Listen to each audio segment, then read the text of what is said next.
For 3 years, 2 boys never laughed.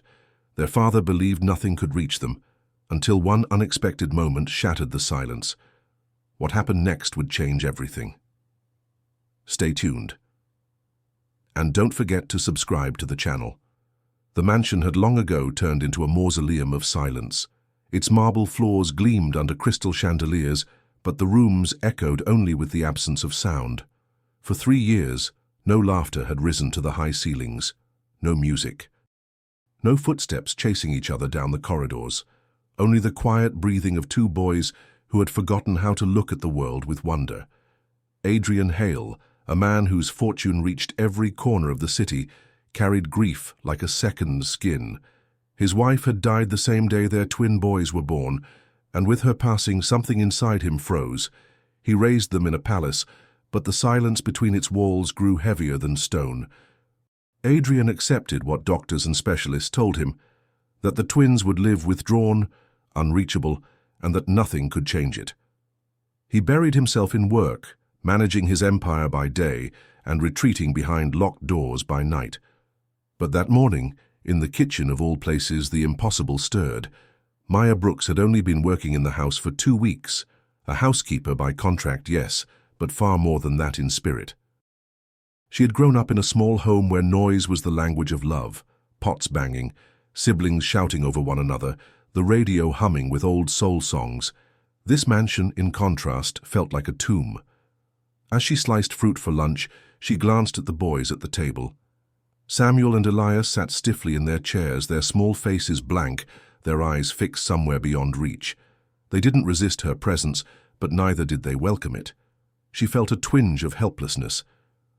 On an impulse, she reached into her bag and pulled out a small speaker she always carried. Her thumb pressed play. The voice of Aretha Franklin slipped softly into the kitchen, warm and alive. The sound vibrated across the counter and down to the floor, filling the air with something human.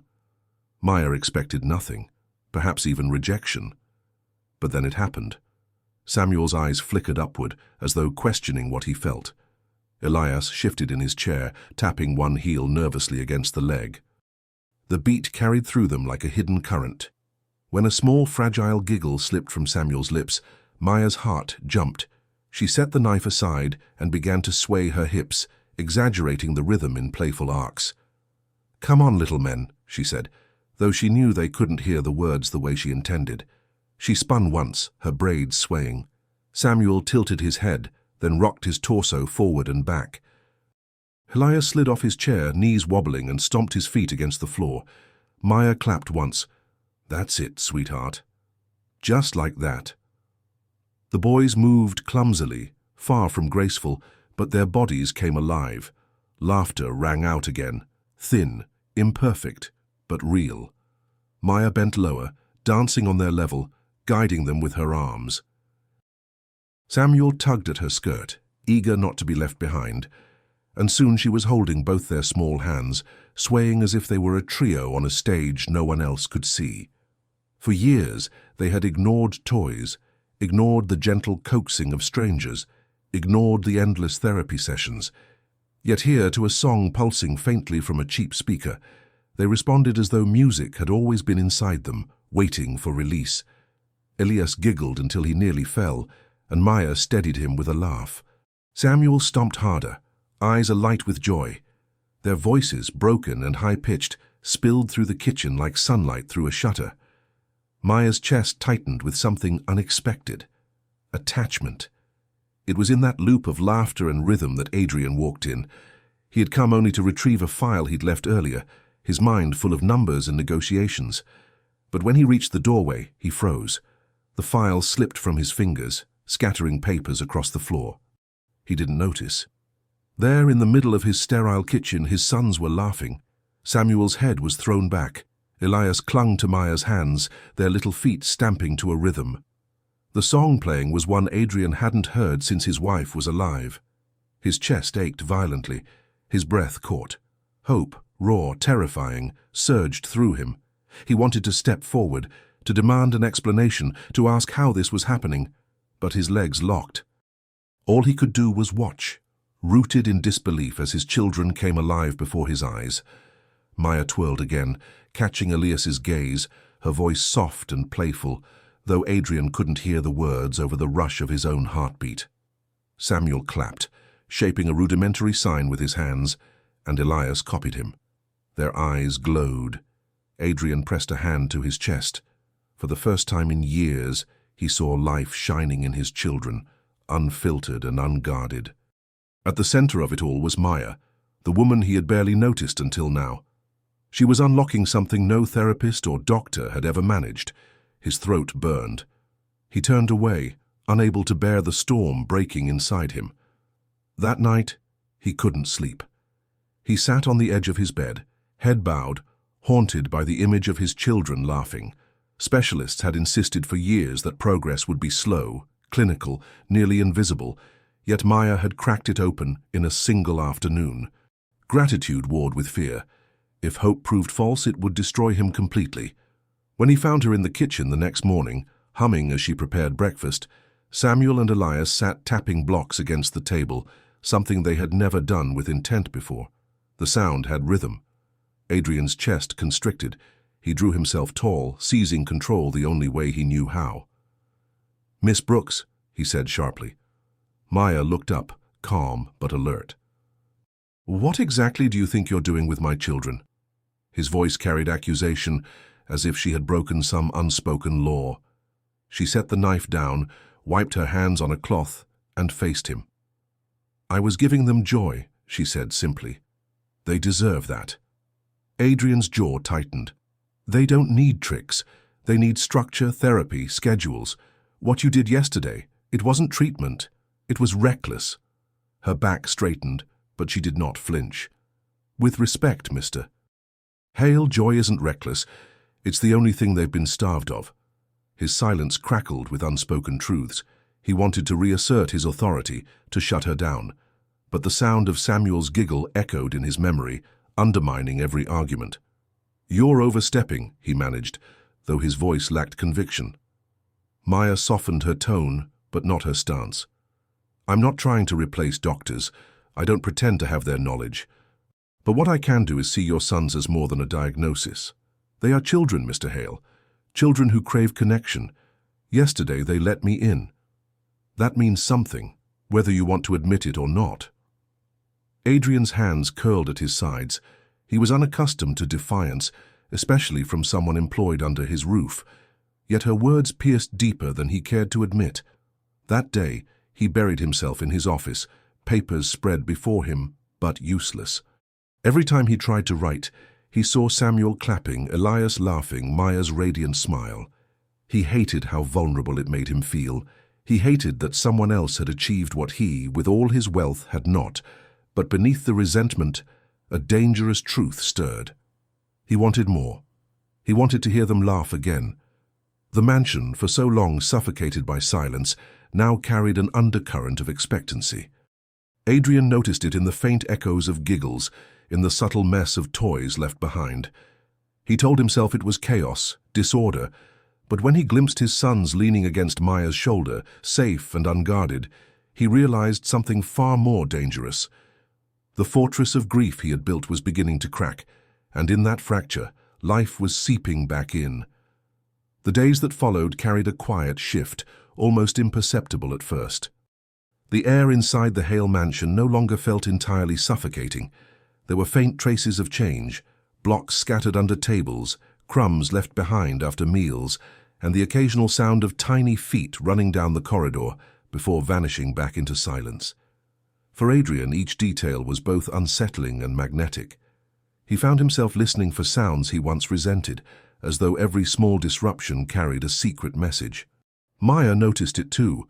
Though she kept her observations tucked behind her calm expression, she had begun to understand the rhythm of this household, the rigid silence, the weight of grief that coated every surface, and the way Adrian moved through it all like a ghost anchored by duty.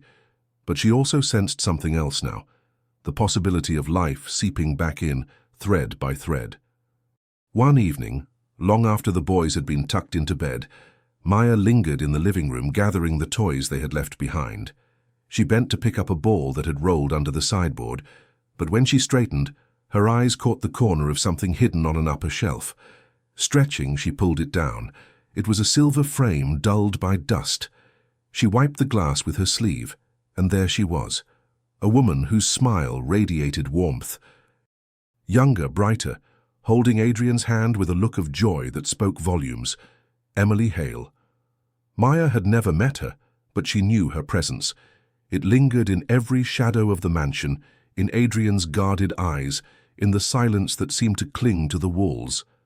Maya studied the photo for a long moment, feeling an ache she hadn't expected.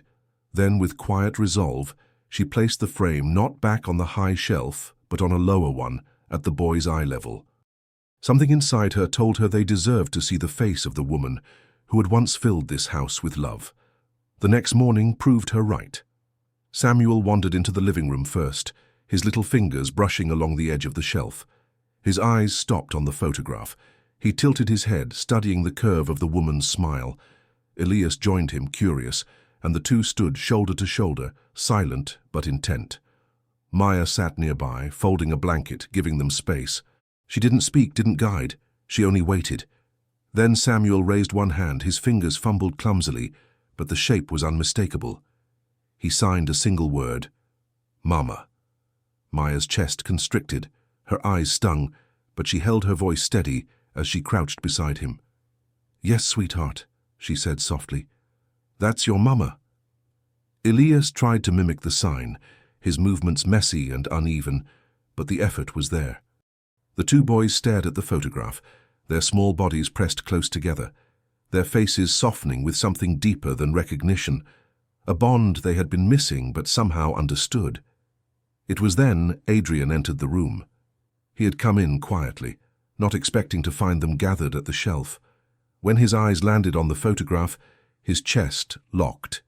He had hidden it for years, convinced that burying Emily's memory would protect his sons from sorrow. Now seeing them stand before it, their hands raised in unsteady gestures, felt like an old wound tearing open. "What are you doing?" he asked, his voice harsher than he intended, rough with panic more than anger. Maya turned to face him, her eyes calm but full of understanding. "They found her picture," she explained softly.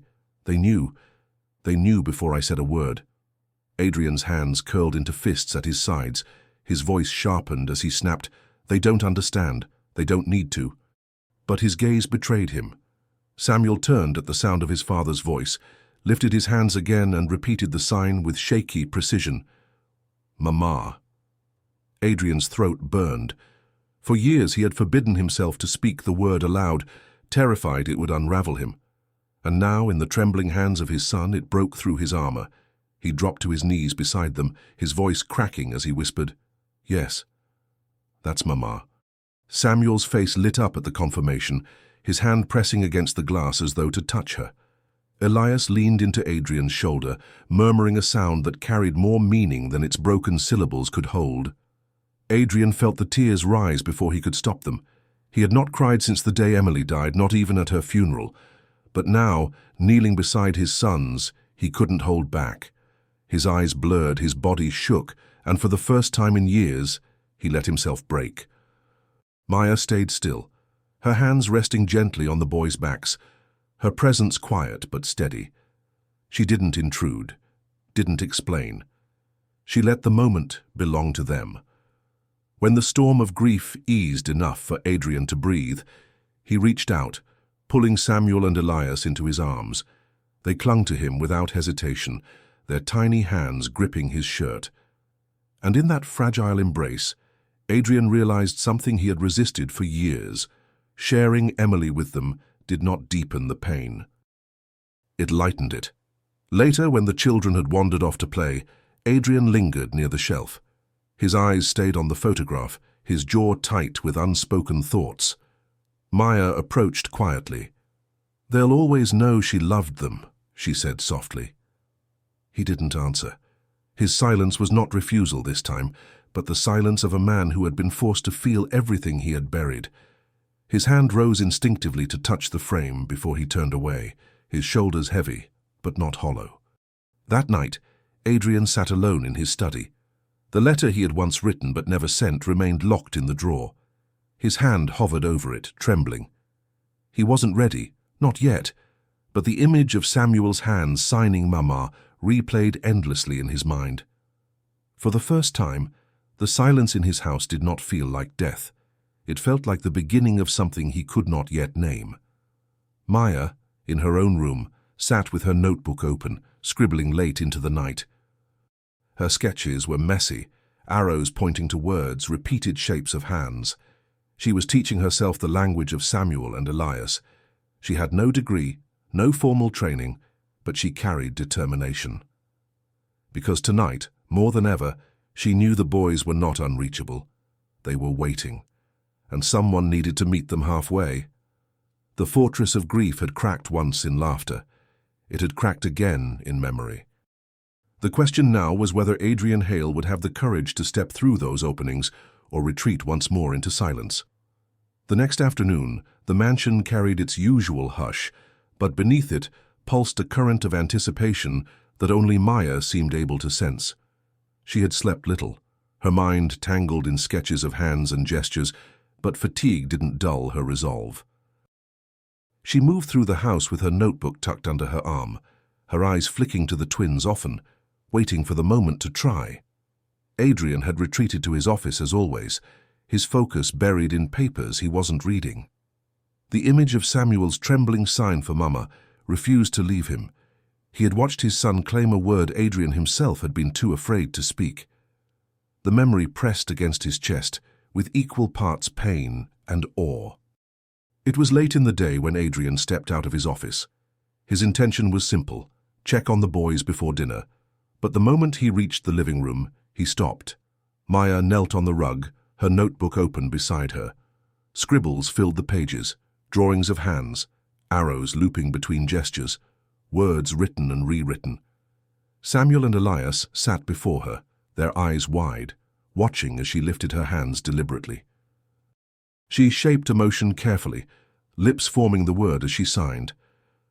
"Play," she said softly, her fingers moving with exaggerated care. Samuel's head tilted. Elias leaned forward, studying. They had seen therapists gesture before, but never with warmth like this, never with patience wrapped in encouragement. Adrian's voice broke the silence from the doorway. "What are you doing?" he asked, his tone sharper than he intended, a mixture of suspicion and confusion. Maya looked up at him, her hands still poised. "I've been learning for them," she answered quietly. She didn't wait for his reply. Instead, she turned back to the boys and shaped another word. "Happy," she said, pressing her hand gently to her chest. "Happy." The twins blinked, then attempted to mimic. Their small fingers stumbled, the motions clumsy, but the effort was undeniable. Samuel giggled faintly, Elias's lips moving as though to echo the sound aloud. Maya's face lit up. "Yes, Samuel." "Yes, Elias, that's happy," she encouraged, her voice trembling with pride. Adrian felt something twist in his chest. He had hired countless specialists, spent fortunes on therapies, each promising slow progress measured in fractions. Yet here was Maya, with no degree and no authority, coaxing his sons into a language they had never embraced before. He tried to dismiss it, to tell himself it was temporary, but the light in their eyes made dismissal impossible. Maya shaped a new word, her movements slower now, her expression soft. She crossed her arms over her chest. "Love," she whispered. "Love." Elias copied first, clumsy but eager, his little arms pressing against his chest. Samuel hesitated, biting his lip, then tried as well. His fingers tangled, his arms awkward. But when he finally managed it, he let out a laugh, sharp and genuine. "That's beautiful," Maya said, her voice breaking with emotion. She glanced toward Adrian then, her eyes catching his. Adrian's throat tightened. He saw no arrogance in her, no need for recognition. Only devotion. She had stayed up nights for this, memorizing lines and gestures, not because she had to, but because she wanted to. Shame burned through him. He realized he had never tried. He had convinced himself that learning their language would only sharpen the pain if they failed to respond. But what if the failure had always been his? The boys noticed him. Samuel tugged at his sleeve, babbling incoherently but with intent. Elias reached for his father's hand, pulling it toward the space between them. Their faces glowed with expectation. Adrian's mouth went dry. His hands, so accustomed to contracts and pens, suddenly felt foreign, clumsy. He opened his mouth, then closed it again, fear choking him. Maya met his gaze calmly, her voice steady but insistent. "Try," she said softly. Just one word. His chest rose and fell too quickly. His hands shook, but then slowly he lifted them. He shaped the gesture he had just seen, simple, direct, imperfect. His lips parted, and his voice came out barely above a whisper. "Papa." The reaction was immediate. Samuel gasped, clapping his hands against his chest before signing something back, his eyes wide with wonder. Elias laughed, his arms jerky but enthusiastic as he mimicked the sign. Both boys turned to him, their joy unrestrained, as though they had been waiting for this moment all along. Adrian's chest cracked open.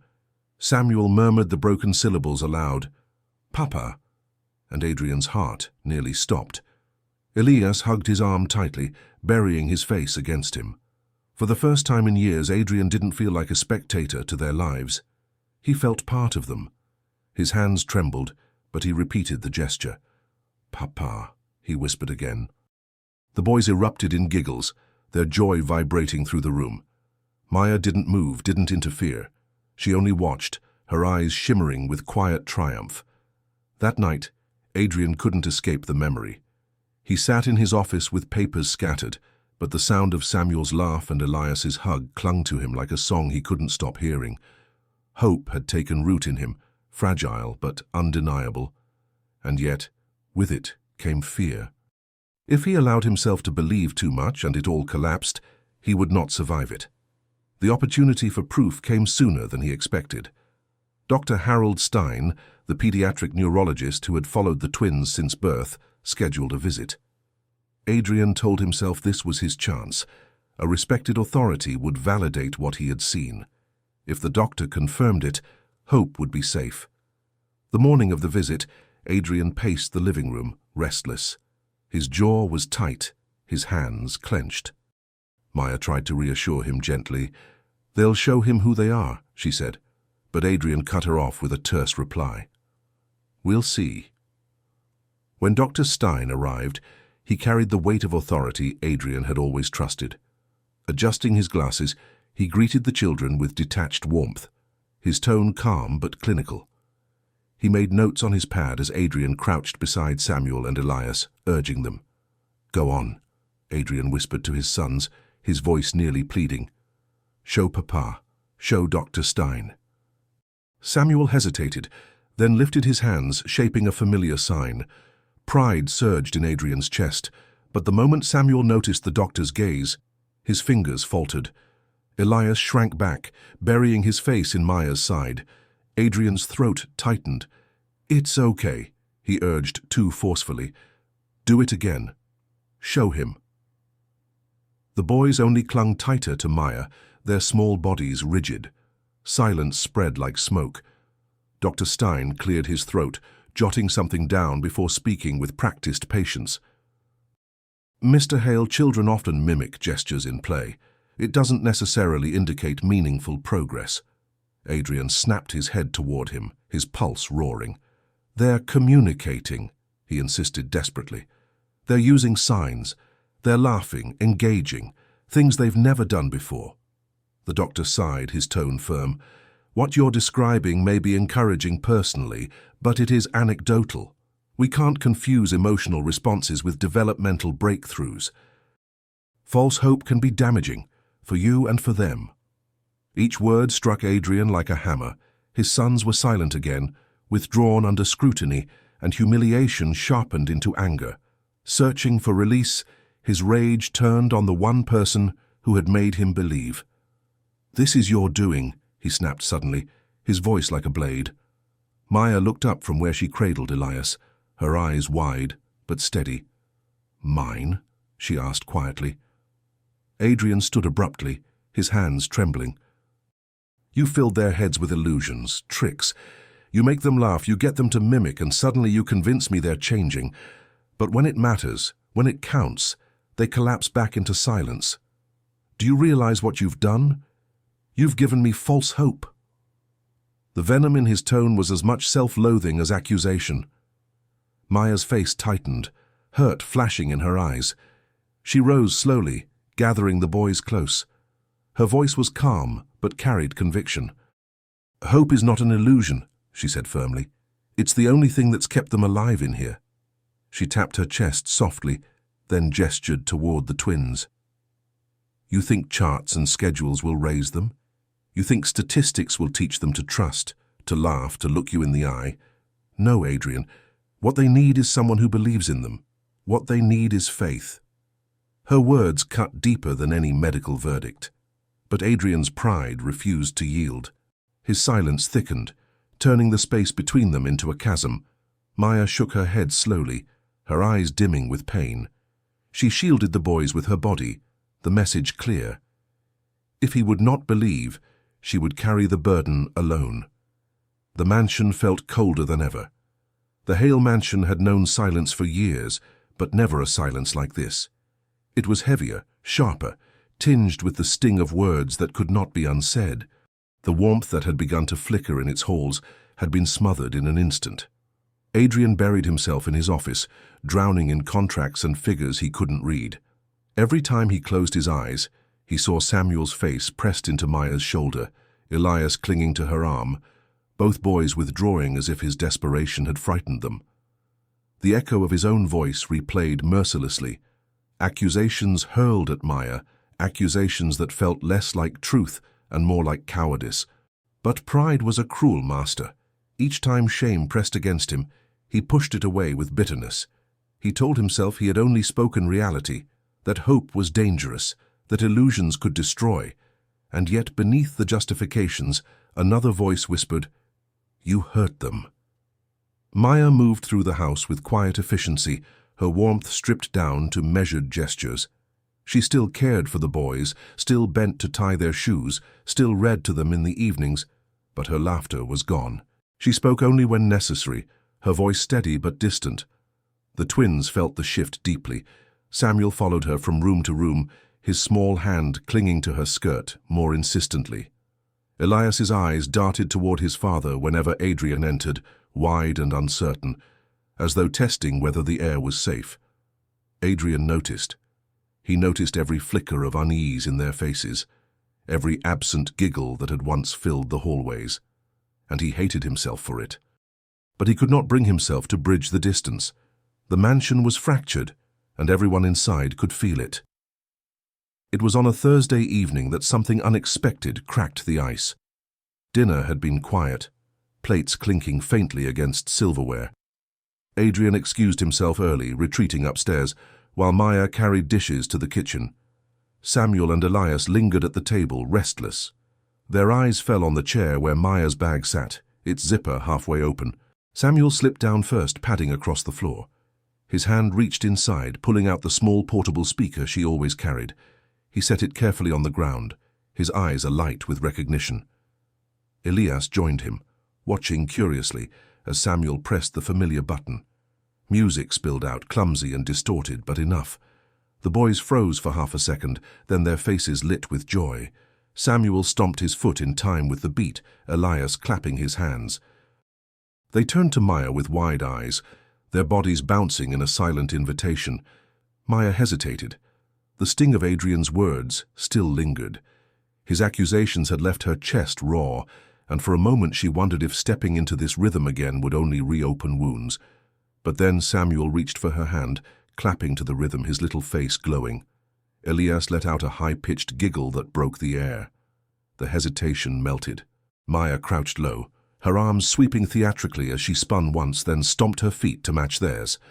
"That's it, my loves," she said with a trembling laugh. "Yes, just like that." The twins squealed with delight. Samuel bounced harder. Elias mimicked her exaggerated spin, his arms flailing wildly. Their laughter burst like a spring, filling the kitchen with a joy that had been missing for days. Maya's heart swelled, relief breaking through her guarded calm. They had chosen her again, They had not let silence win. Upstairs, Adrian heard it. Laughter. Not faint, not imagined. Real laughter carrying through the floors. He froze at his desk, his pen falling from his hand. For days he had lived in the cold aftermath of his anger, convincing himself he had been right. But now the sound reached him like a summons he could not ignore. Against his better judgment, he rose and descended the stairs. When he reached the doorway of the kitchen, the sight rooted him to the spot. Samuel and Elias stomped in unison, their eyes shining while Maya spun among them like a beacon. The scene pierced him with guilt so sharp it nearly drove him back. Then something extraordinary happened. Both boys turned toward him at once, their little hands rising in unsteady gestures. They signed clumsily but clearly, "Dance, Papa." Adrian's chest lurched. His sons had never invited him like this, never looked at him with such open expectation. Panic gripped him. What if he couldn't do it? What if he looked foolish, clumsy, incapable? His feet felt like stone. Maya turned toward him too. She didn't speak, but her face softened, silently urging him forward. The boys kept signing, their eyes locked on him, waiting. Adrian swallowed hard. The weight of years pressed against him, years of grief, years of silence, years of hiding. And then, almost without realizing, he stepped into the room. He raised his arms awkwardly and swayed in rhythm with them. His movements were stiff, ungraceful. But Samuel squealed, Elias stomped harder, their laughter rising in approval. Adrian crouched low, mimicking their stomps, spinning clumsily beside them. For the first time, he let go of the role he had clung to, the billionaire, the widower, the broken man. In that moment he was only one thing, Papa. The boys rushed to him, clinging to his arms as they danced. Maya stood a step back, her hand pressed to her chest, her eyes shimmering with something she didn't dare name. Adrian laughed. The sound startled him. It burst raw and shaky, but it was real. He laughed with his sons until his knees weakened, until his chest ached with more than grief. That night, long after the boys had fallen asleep, Adrian lay restless. He had danced, he had laughed, but peace still eluded him. Something deeper gnawed at him, something unfinished. He rose in the dark and walked to his study. The drawer resisted when he pulled it open, as if reluctant to surrender its contents, but he forced it, and there it was, the envelope, yellowed with time, sealed, but never sent. He lifted it with trembling hands. He knew every word inside, written in a haze of despair years ago when Emily had just died, when Samuel and Elias had felt like strangers he could never reach. The letter confessed everything, his fear of failing them, his guilt for surviving, his belief that he was not enough. For years he had hidden it, buried it as though it would shame him if anyone ever read it. But tonight, the weight of it pressed too heavy. Almost without thinking, he found himself walking down the hall. He stopped before Maya's door, the letter clutched in his fist. His breath came shallow, his heart hammering. He knocked. The door opened a crack and Maya appeared, her hair loose, her eyes widening at the sight of him. "I wrote this," Adrian said, his voice raw. "A long time ago. For Emily. I never sent it." Maya's gaze flicked to the envelope, then back to him. She said nothing, only stepped aside, giving him space to enter. He handed her the letter. She sat on the edge of her bed, carefully breaking the seal. Adrian stood, unable to sit, his hands clenched as she read. She didn't rush. Her eyes moved slowly across the page, absorbing each word. When she finished, her hands trembled slightly. She folded the letter carefully, holding it between her palms like something fragile. She looked up at him, her voice soft but certain. "She would have been proud of you, Adrian." He shook his head, unable to accept it. "Not for what I've done. Not for this house. Not for the money." Maya's eyes didn't waver. "No. She would have been proud, because you're still here. Because you stayed. You tried. You're trying." Adrian lowered his head, the words breaking through places he had never allowed anyone to touch. Maya rose and stepped closer, placing the letter gently back in his hand. Then, without hesitation, she reached up and cupped the side of his face, Not romantic, not indulgent, tender, reverent. "You were never supposed to be enough alone," she whispered. "No one is." Adrian closed his eyes. For the first time, he let someone see the pain he had buried so expertly. The fracture in the house had not healed yet, but something inside him shifted. For years, silence had been his shield. Tonight, silence became something else, a space not of emptiness, but of possibility. Spring crept quietly over the Hale estate, softening the edges of winter's long hold. The gardens that had once stood immaculate and unused began to stir with signs of life. Buds appeared on branches, and the ground softened enough to welcome new color. Maya had noticed it, and in her heart she knew it was the right time to try something new. She rose early one morning, before Adrian or the twins stirred, and walked into the garden with a basket of supplies. Carefully, she pushed small sticks into the soil, tying ribbons of bright red, yellow, green and blue to their ends. The ribbons fluttered gently in the breeze, a trail winding through the yard like a path to somewhere magical. Her plan was simple. Not therapy, not structure, just play. Play had always been enough. When Samuel and Elias came outside, their eyes widened at the sight. The colors danced in the wind, beckoning them forward. Maya crouched down to their level, her hands shaping clear signs. She gestured, "Walk to the colors," one step, then another. Her lips shaped the words too. One step, then another. The boys hesitated. Samuel's fingers twitched at his side as though he wanted to copy the sign but couldn't yet. Elias leaned forward, watching closely. Maya smiled and clapped once, encouragement plain in her expression. She didn't push. She only waited. Elias moved first. His little legs teetered, arms flailing slightly for balance. He giggled when his foot landed on the path. Samuel followed, cautious, glancing back at Maya for reassurance.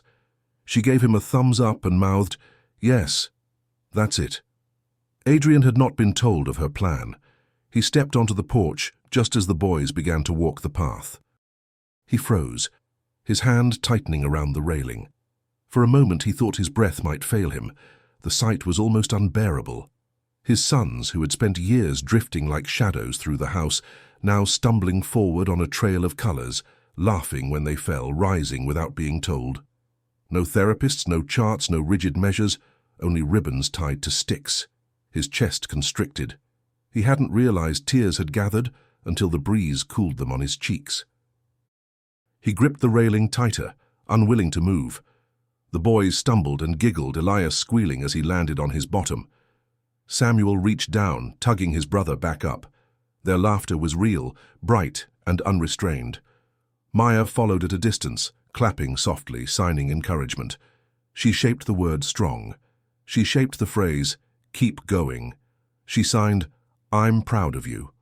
The boys copied, clumsy but determined. Samuel's fingers bent in odd directions, but his intent shone through. Elias bit his lip in concentration, then broke into a grin when Maya nodded at him in approval. Adrian stepped down from the porch, almost without realizing it. His legs carried him forward, drawn by a force he couldn't name. Halfway down the path, Samuel turned suddenly. His eyes locked on Adrian. There was no fear, no hesitation this time. The boy raised both hands, shaky but clear, and signed as best he could. "Come, Papa." Adrian's chest collapsed inward. The breath left his body as if he had been struck. The word was imperfect, but he understood it perfectly. It wasn't a plea. It wasn't a command. It was an invitation. He dropped his hand from the railing and ran, not with the elegance of the man the world knew, not with the controlled pace of a businessman. He ran like a father, desperate, clumsy, reckless. He fell to his knees in the grass, arms open wide. Samuel rushed into him first, fingers tangling in his shirt. Elias stumbled next, leaning his forehead into Adrian's collarbone. The sob escaped before he could stop it. Raw, uncontained, the kind of cry that had no clear beginning or end. For years he had refused himself this sound, believing it weakness. But now, with his sons pressed against him, it felt like survival. He whispered into their hair, his voice breaking. "Papa is here. Papa is here." His hands shook as he signed the word love, over and over, clumsy but insistent. Samuel copied, giggling through his tears. Elias pressed his fists against his chest in his own messy version, their signs tangled, their bodies pressed tight, their voices bursting into fractured syllables that sounded more like music than speech. Adrian kissed their foreheads, signing the word again. Love, love. He needed them to see it, to feel it, to carry it forever. Maya stood a few steps back. She pressed her hand against her chest, her own eyes shimmering. She didn't move closer. She knew this was not her moment to enter, but she also knew the moment would not exist without her. Adrian looked up briefly, their gazes locking. He didn't speak, didn't try to thank her. Words would have been too small. She saw it in the way he clutched his children, in the way he bent himself low to their level, in the way his pride finally broke. The path of ribbons fluttered in the breeze, a trail of color leading nowhere and everywhere. And for the first time, Adrian allowed himself to believe that the silence in his house had been broken for good. The weeks that followed carried change so profound it seemed almost impossible. The mansion no longer felt frozen. Its halls, once pristine and hollow, filled with sounds of play and traces of chaos that spoke of life. Toys scattered across staircases, socks abandoned beneath couches, paint-stained paper taped unevenly to the walls. Samuel and Elias no longer drifted through rooms like ghosts. They ran, clumsy and fearless, their hands signing quickly, their voices cracking into sounds that were half-formed words, half joy. They had become explorers in their own home, and Adrian, at last, joined them. He sprawled across the floor during their games, let his hands be painted clumsily, knelt to tie shoelaces, read bedtime stories, even when his throat tightened with emotion. Each new word, each new sign they mastered, filled his chest with pride so fierce it bordered on pain, and always, beneath it all, was Maya. She had never demanded recognition. She guided gently, shaping without force, building bridges quietly. In her presence, the boys grew not only closer to her but closer to each other and slowly to their father. One warm evening, Adrian surprised them all. He decided to host a small gathering in the garden. Not a lavish affair for his status, but something intimate. Neighbors, a few therapists who had seen glimpses of the change, and friends who had watched from afar as the Hale family began to heal. Maya baked with the boys earlier that day. The kitchen smelled of sugar and flour, the counters dusted with white. Samuel pressed his fingers into cookie dough. Elias poured too much sugar into the bowl. Their muffins came out lopsided, their cookies misshapen, but they placed them proudly on a low table in the garden. When guests arrived, Samuel wore a hat too big for his head. Elias had insisted on a cape. They darted across the grass, signing quickly to anyone who watched, their hands moving with confidence even when the shapes weren't perfect. Gasps of delight and warm applause followed. Some wiped tears from their eyes, astonished at what no report or video could ever capture. Adrian stood near the edge of the lawn, 2 glasses of lemonade in his hands. He scanned the space until he found Maya under a tree, quietly rearranging a tray the wind had shifted. He walked to her and offered 1 glass. She accepted it with a small nod, brushing a strand of hair from her forehead.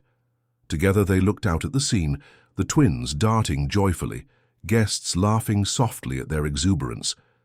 Adrian spoke quietly, his voice carrying a weight months in the making. "You brought them back to me," he said. "You brought me back to them." Maya's hand rested briefly on his arm, grounding them both in the truth of what had been rebuilt. Just then, Samuel and Elias came barreling toward them, dirt on their knees, icing smeared across their cheeks.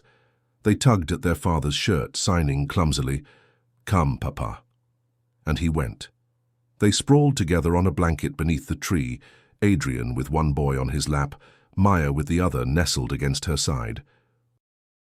They shared cookies, traded pieces, whispered jokes. There was no performance, no crafted memory, only life stitched together by ordinary miracles. Adrian looked around at the chaos of the mansion's garden, ribbons, crumbs, laughter, and finally understood. His house had once been a monument to achievement. Now it was sacred for another reason. It was alive. The Hale mansion had once stood as a fortress of wealth and silence, but in the months after the ribbon path, it transformed into something unrecognizable. The carefully polished floors now bore the marks of little feet, toys scattered across rooms once reserved for formality, laughter, clumsy words and small signs threaded through the halls like music that never truly stopped. Adrian noticed it everywhere. The house no longer echoed emptiness. It pulsed with life. Samuel and Elias no longer drifted through days locked in silence. They ran, played, argued, laughed.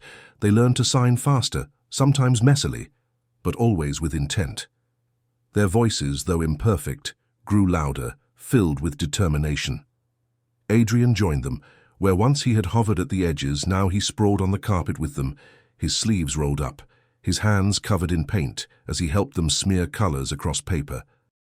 He knelt to tie their shoelaces, lifted them onto his shoulders, spun them in circles until their squeals filled the air. For the first time since Emily's death, he was not a shadow moving through their lives. He was present. And through it all, Maya remained. Not demanding, not forcing herself into the center, but guiding gently. She turned chores into games, silence into rhythm, fear into exploration. The boys clung to her with a natural ease, but she always directed their attention back to their father, encouraging the bond that had once seemed impossible. Adrian began to see her differently. She was no longer just the housekeeper he had hired. She was the current beneath everything, steady, quiet, essential. One particularly warm evening, he stood at the edge of the garden, watching Samuel chase Elias across the grass, both boys collapsing into giggles. He held 2 glasses of lemonade in his hands, scanning until he found Maya beneath the oak tree, adjusting a tray the wind had tilted. He walked to her, pausing until she looked up. Offering her 1 glass, he said quietly, "You brought them back to me." Her eyes softened as she accepted the glass. He continued, his voice low but certain, "You brought me back to them." Maya placed her hand gently on his arm. She didn't speak, but her gesture grounded him more than words could. Before the silence could deepen, Samuel and Elias barreled toward them, tugging at his shirt, signing clumsily but unmistakably, "Come, Papa," and he obeyed. The 4 of them sat together on a blanket spread beneath the tree. Samuel nestled against Maya's side. Elias sprawled across Adrian's lap. They shared cookies sticky with sugar, trading pieces and laughing at the mess. Adrian leaned close to whisper something to Maya, and she chuckled, her laughter mingling with the children's joy. It was simple. It was ordinary. And it was everything he had once thought impossible. Yet even as he soaked in the warmth of that evening, Adrian felt the shadow of winter inside him. He had built walls for years, and though cracks had opened, part of him still feared they might close again. Hope was fragile. It terrified him as much as it saved him. That night, when the children were asleep and the house quiet, Adrian found himself drawn once more to his study. He opened the drawer where the letter to Emily now rested. He didn't take it out, but he laid his hand against the wood, as if anchoring himself to the memory of what he had once confessed. The words still haunted him. "I don't know how to be a father without you." He had believed them true for so long, but now Samuel and Elias were teaching him otherwise, step by step, laugh by laugh, stumble by stumble. The next morning, sunlight spilled into the garden. Maya set up paints and paper outside, encouraging the boys to dip their hands in bright colors. They laughed as they pressed handprints across the page, their small palms leaving messy, vibrant marks. Adrian joined them, lowering himself onto the grass. Samuel grabbed his hand and pushed it into the paint, then pressed it firmly onto the paper beside his own. Elias followed, giggling. Adrian stared at the page, at the mixture of handprints layered together, a collage of belonging. His throat tightened. He looked up to find Maya watching him, her smile quiet, her eyes shimmering. He said softly, almost to himself, I used to think this house was a monument to what I'd built." He looked back at the handprints, his voice breaking. "But it means nothing without this." Maya didn't interrupt. She only nodded, as though confirming what he already knew. Later that day, the boys tugged him toward the piano in the living room. It had gathered dust for years, untouched since Emily's death. Adrian froze at the sight, the ache in his chest sharp. Samuel climbed onto the bench first, pressing random keys that clashed into noise. Elias followed, adding his own chaotic rhythm. Their faces lit with mischief, but then they looked at him expectant. Adrian hesitated, his hand hovering above the keys. He whispered, "I can't," though the words weren't meant for them, but for himself. Maya, standing in the doorway, spoke gently. "Then just play one note." The boys pounded the keys again, laughing. Samuel reached for Adrian's hand, pulling it toward the keyboard. Adrian let out a shaky breath and pressed one key. The sound rang, soft but clear. The boys erupted into cheers, their hands slamming more notes. Adrian pressed another, then another, until the room filled with chaotic music and unrestrained laughter. Tears blurred his vision. For the first time in years, the sound of the piano didn't break him. It healed. That night, long after the house had settled, Adrian stood by the boys' beds. Samuel slept with his arm flung across his brother, Elias clutching a small toy car in his fist. Their breathing was steady, peaceful. Adrian leaned down and whispered, though they couldn't hear in the way he once thought mattered, "I love you." His hands shaped the signs slowly, carefully. Love. Samuel stirred in his sleep, his small fingers twitching as though responding. Adrian felt his chest crack wide open. He kissed both their foreheads, then lingered in the doorway, unwilling to leave. When he finally turned, Maya was standing in the hall. She had seen him. Their eyes met in the dim light, and for a long moment, silence stretched between them, not the suffocating silence of grief, but one filled with something unspoken, something growing. She whispered softly, "They'll always know." Adrian swallowed, his voice rough. "Because of you." Maya shook her head gently. "Because of you." He wanted to argue, to deny it, but her words rooted deep. For the first time he allowed himself to believe them. The long winter that had ruled the Hale mansion was breaking, and though Adrian still feared the fragility of hope, he began to see that sometimes hope wasn't a weakness. Sometimes it was the only thing strong enough to build a future. The summer days grew longer, and the Hale mansion pulsed with a rhythm of life no one would have believed possible months before. The air often carried the echoes of laughter, the slap of small feet across wooden floors, and the occasional messy attempt at words shouted into rooms where silence had once reigned. Adrian had learned to live inside this new sound, to let it wrap around him like a balm. But deep within, fear lingered. Hope still frightened him. It was fragile, and fragility was dangerous. That fear returned in full force one afternoon, when Dr. Abrams, the family neurologist, came for a scheduled progress review. Adrian had spent the morning pacing the study, rehearsing what to show him. The boys had signed new words, laughed without prompting, even spoken fractured syllables. He needed Abrams to see, to confirm that this was real. When the doctor arrived, he greeted Samuel and Elias with polite detachment, clipboard in hand, his eyes already scanning for clinical signs. Adrian crouched beside the boys, his heart hammering. "Show, Papa," he urged softly. "Show Dr. Abrams." Samuel lifted his hands, hesitant but ready to shape a familiar sign. Then he noticed the doctor's sharp gaze, and his fingers faltered. Elias shrank back, burying his face against Maya's side. Adrian's throat tightened. He urged again, this time more desperate. "It's okay. Show him, please." The boys clung tighter to Maya. Their silence filled the room like a verdict. Abrams cleared his throat gently, jotting notes on his pad. "Mr. Hale," he said carefully, "children often mimic gestures in moments of play. That doesn't necessarily indicate meaningful progress." Adrian snapped his head toward him, voice sharp with desperation. "They're communicating. They're laughing, engaging, things they've never done before." The doctor sighed, his tone firm but measured. "Encouraging, yes, but anecdotal. Don't mistake emotional responses for developmental breakthroughs. False hope can be damaging for you and for them. Each word landed like a hammer. Adrian felt humiliation burn his chest. He looked at his sons, silent and withdrawn again, and shame twisted into rage. He needed someone to blame. His eyes fell on Maya. "This is your doing," he said suddenly, his voice cutting through the room like glass. Maya's eyes widened. She steadied Elias against her hip, her voice calm but shaken. "Mine?" Adrian rose abruptly, his hands trembling. "You filled their heads with illusions, parlor tricks. You make them laugh, you get them to mimic you, and suddenly you convince me they're changing. But when it matters, when it counts, they collapse back into silence. Do you realize what you've done?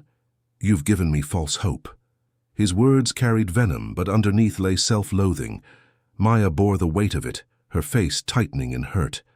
But she didn't retreat. She looked him squarely in the eye and said, "Their hope is not an illusion. It's the only thing that's kept them alive in this house." Adrian's jaw clenched. "They need structure, therapy, not games in the kitchen." Maya's hand trembled as she gestured toward the twins. "You think reports will raise them? You think statistics will teach them to trust, to laugh, to look you in the eye? What they need is someone who believes in them. What they need is faith." The room fell into silence, sharp and brittle. Abrams shifted uncomfortably, excused himself and left. The door clicked shut, but the echo of Maya's words remained. Adrian turned away, swallowing the storm inside him.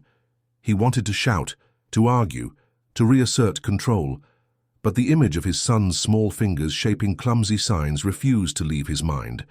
His silence stretched, heavy and destructive. Maya shook her head slowly, her voice breaking as she said, "If you can't believe, then I will for them." She gathered the boys closer, shielding them with her arms, and the message was clear. He had wounded her, and worse, he had wounded the children's fragile trust. The rest of the day passed in a haze. Adrian retreated to his office, drowning himself in papers he couldn't read, replaying the confrontation in a relentless loop. Shame gnawed at him, but pride locked his mouth shut. The house grew colder. Maya's laughter disappeared. She still cared for the boys with patience, but her voice became restrained, her movements careful, as if every sound might shatter what little balance remained. Samuel and Elias noticed. Their giggles faded, their play softer, more hesitant. The warmth of the last months dimmed into something fragile and brittle. Adrian hated himself for it, but he couldn't undo it. Every night he lay awake, hearing echoes of their earlier laughter, and wondering how he had let his fear destroy it. It was on a Thursday evening that something shifted again. Dinner had ended. Maya cleared dishes with Samuel and Elias sitting idly nearby. Samuel spotted her bag on a chair, half open, his eyes lit with recognition. He pulled out the small portable speaker she carried. He pressed the button. Music spilled out, clumsy and distorted, but enough. Elias's face broke into a grin. Both boys began stomping their feet, awkward but filled with unmistakable joy. They turned toward Maya, expectant, inviting her silently. For a moment she hesitated. Adrian's accusations still stung. But Samuel clapped in rhythm, Elias laughing high-pitched beside him, and her hesitation melted. She stepped into their circle, spinning once, her braids swinging. Their laughter erupted instantly. Adrian, upstairs in his office, heard it. The sound he thought he had destroyed, the sound of life. His body moved before his mind could stop it. He descended the stairs and stopped at the doorway. Samuel and Elias stomped together, their hands rising in unsteady gestures. They signed clumsily but clearly, "Dance, Papa." The words struck like lightning. Adrian's chest seized. His sons had never invited him like this before, never looked at him with such open expectation. Panic gripped him. What if he failed? What if he looked foolish? Maya turned toward him, her expression soft, silently urging him forward. The boys repeated their signs. "Dance, Papa." Adrian swallowed hard. Then he stepped into the kitchen. He raised his arms awkwardly and swayed, far from graceful. The boys squealed in delight. They stomped harder, laughing until their voices cracked. Samuel clapped wildly. Elias spun clumsily. Adrian crouched low, mimicking them. He spun once, almost losing his balance, and they screamed with joy. For the first time in years, Adrian wasn't the businessman or the widower defined by failure. He was simply Papa. The sob broke from him mid-laugh, raw and unrestrained. He caught both boys in his arms as they flung themselves at him, their small hands tangled in his shirt, their faces pressed against his neck. He whispered into their hair, his voice breaking, "Papa is here. Papa will always be here." His hands shaped the word love, trembling but sure. Maya stood back, her hand pressed to her chest, her eyes shimmering. She didn't intrude. She simply bore witness, knowing this moment belonged to them all. For the first time, Adrian allowed himself to believe he was enough. Not perfect, not healed completely, but enough. And in that fragile, messy kitchen dance, the long winter that had ruled their lives finally shattered. Months passed, and the Hale mansion no longer resembled the cold monument it once had been.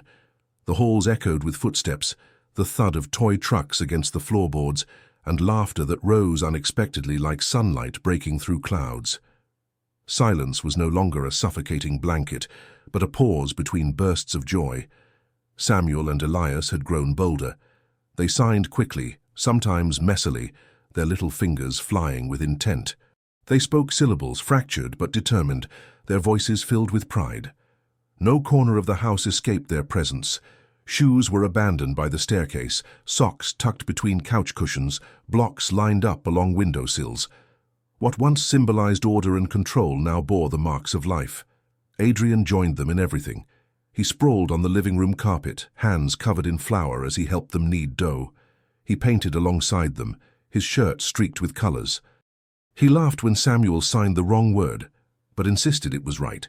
And when Elias stomped through puddles until his clothes were soaked, Adrian stomped beside him. Maya's presence threaded through it all. She didn't demand recognition. She simply filled the spaces no one else had, turning the ordinary into extraordinary. She taught patience through laundry, turned sweeping floors into races, and baking into shared triumphs. The children adored her, and Adrian, though he rarely spoke it aloud, knew he did too. Not as he had loved Emily, but in a way that grew from survival into trust, from shadows into light. One particularly warm evening, Adrian made a quiet decision. No announcements, no grand gestures. He wanted the house and everyone in it to see that joy could be shared beyond their walls. He arranged a small garden gathering, just neighbors who had grown fond of the boys during their walks, a few friends, and therapists who had witnessed the miracle unfold. The garden buzzed with gentle conversation. Tables were decorated with uneven trays of muffins and cookies the boys had baked earlier with Maya, their fingerprints pressed into the dough. Samuel wore a hat far too large for him, its brim dipping over his eyes. Elias had insisted on tying a cape around his shoulders, his steps brimming with exaggerated heroism. They darted across the grass, pausing to sign excitedly to guests, their movements still clumsy but filled with meaning. Gasps of delight followed them. Applause broke out when Elias managed to shape a full sign, even if his fingers tangled halfway. Samuel attempted a word aloud, earning tears from one of the therapists who had worked with him since infancy. Adrian stood near the edge of the lawn, a glass of lemonade in each hand, scanning the crowd until he found Maya beneath the oak tree. She was rearranging a tray the wind had nudged askew, her attention focused on details no one else noticed. He walked to her, offering one glass. When she looked up, he said softly, "You brought them back to me." She hesitated, eyes shining in the fading light. He added, his voice heavy with sincerity, "You brought me back to them." Maya's hand brushed his arm, not as comfort but as a grounding touch. She didn't need to answer. The truth was already alive between them. Before the moment deepened, Samuel and Elias barreled toward them, dirt streaking their knees, icing smeared across their cheeks. Samuel tugged at Adrian's shirt, his small fingers looping around his father's hand. Elias signed clumsily but clearly, laughter bubbling from his chest. The four of them moved together toward the blanket spread beneath the tree. They sat close, Samuel pressed against Maya's side. Elias sprawled across Adrian's lap, their energy still sparking even as twilight descended. They passed cookies around, traded pieces like secrets.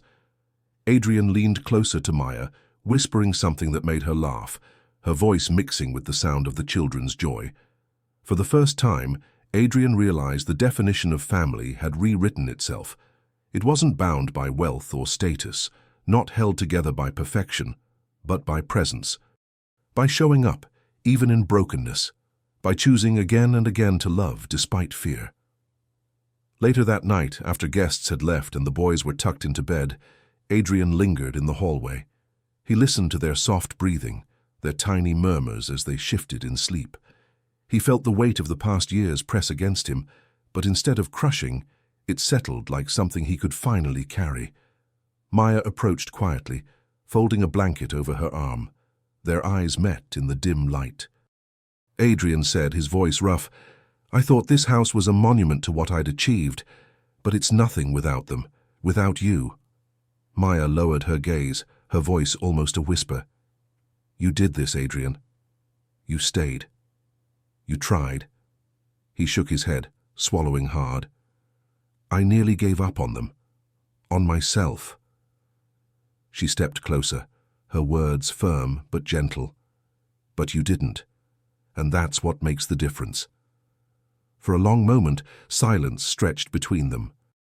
Not the suffocating silence that had once ruled the house, but one filled with understanding. Adrian's hand lifted, hesitated, then signed the word love. His fingers trembled, his chest tight. Maya's eyes softened. She signed it back, her movement deliberate and sure. In that quiet exchange, something unspoken settled between them. Not a replacement for what had been lost, not a rewriting of Emily's place, but a new beginning. The next morning, sunlight streamed through the windows. Samuel and Elias burst into Adrian's room, giggling and signing wildly. Elias managed to shape the word Papa, his voice fractured, but clear enough to pierce Adrian's chest. Samuel followed, clapping as though celebrating his brother's triumph. Adrian pulled them into his arms, laughter and tears mingling as he whispered, "Papa is here." His hands repeated the sign again and again, not because they didn't know, but because he needed to show them, over and over. Maya appeared at the doorway, smiling quietly. She didn't intrude, but the warmth in her gaze told Adrian everything he needed to know. The Hale mansion was no longer frozen in grief. It had been reborn in footsteps, laughter, and soundless declarations of love. And in that rebirth, Adrian understood something he had resisted for years. Healing didn't mean forgetting. It meant living. It meant choosing joy even when fear whispered otherwise. It meant opening doors he once locked shut and stepping into the messiness of life with open arms. As he watched his sons run clumsily through the garden that afternoon, ribbons trailing behind them, he felt the truth settle deep. They had not just been given back to him. He had been given back to them, and this time he would not let go. This story reminds us that hope isn't weakness. It's the bridge that turns silence into love. If this touched you, subscribe to the channel, like the video, and share your thoughts in the comments. I'd love to hear what this story meant to you.